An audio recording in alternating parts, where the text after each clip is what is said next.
Hello, this is Brendan Kelso, and today we will be talking about the important subject of multi-perspectivity, and we will be focusing on slavery in the Constitution. In May and September of 1787, various state delegates came together to ratify the documents of the new United States Constitution. This Constitution consisted of solutions regarding equal representation between the states and a strong central government. However, it didn't really address slavery, which was one of the most important issues of the 1780s. Many historians have different opinions about why the Founding Fathers didn't include this important topic. This video will explore arguments on this issue from 6 different perspectives, from historians and authors from various time periods. First perspective! So here's our first perspective.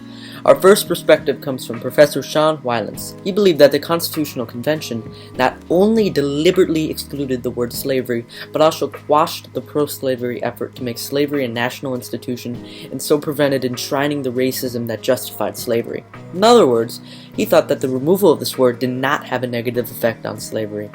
He believed that the Constitution did all that it could to declare that slavery was not a part of the United States. He concluded that the ideas of the Constitution were not pro-slavery and paved the way to slavery's extinction in 1865.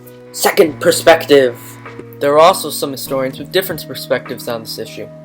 Professor David Waldstreicher opposed Sean Wylance's opinion. He stated that if the Constitution quashed the pro-slavery effort, then why did so many clauses of it, such as Article 1, Section 9, Clause 1, support slavery and slave masters? Furthermore, he believed the reason that the Founding Fathers didn't mention slavery and make significant changes to it was that the southern states would not have joined the Union. Waldstreicher stated that the framers' neglect of slavery proposed barriers for emancipation. The framers had the ability to abolish slavery in the Constitution, but just ignored it for their own economic benefit. Third perspective. Our third perspective comes from Thurgood Marshall. And Thurgood Marshall had a very similar view of the topic with Waldstreicher. He argued that the Constitution as originally written was profoundly racist and that the Founding Fathers intentionally ignored the interests of slaves, thus they compromised individual liberty for selfish economic interests. He believed that Article 1, Section 9, Clause 1 of the Constitution negatively impacted slaves by preventing the removal of the Atlantic slave trade for 20 years. This was detrimental to slavery and provided a halt towards emancipation. At the end of his thesis, he concluded that the United States was in fact founded on racist principles. This is exactly the opposite of what Sean Wylance said in his article for the New York Times, which I mentioned earlier in the video. He had a very negative outlook on the Fathers and perceived them differently from other historians like Sean Wylance. Fourth perspective. Historians David Azra and Stephen Mintz thought that the lack of the word slavery in the Constitution had to do mostly with the fragility of the United States during that time. And unlike Marshall and Waldstreicher, they had a more forgiving view of the Founding Fathers. So, just then, we just used corroboration to compare the 3 historians, and that's a very important historical perspective-taking skill. So, furthermore, the 2 historians who I just mentioned really understood how difficult it was to make large changes regarding slavery. They were kind of nervous about another revolution between the states because they believed it would destroy the nation both politically and economically. Also, their commitments to rights, liberty, and principles of liberal government and harmony between the states prevented them from making a big move against slavery. In other words, the framers were just too busy with other issues to deal with the issue of slavery expansively.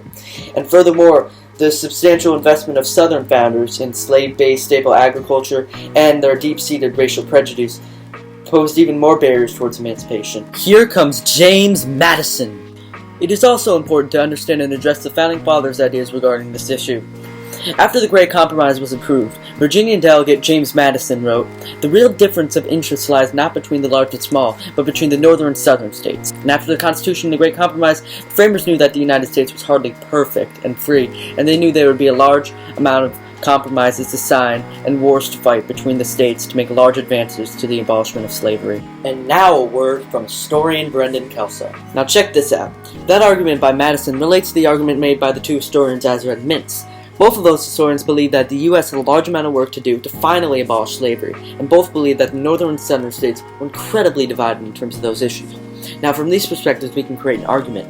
The writers of the Constitutions knew that America was a weak and newly formed country, and it was more important for them to appease southern states than to provide more freedom for the slaves. They did not have time to deal with the issues of slavery and were more focused on the unity of the colonies and their economic issues. Now that's interesting. Thanks for watching. I really hope you enjoyed the video.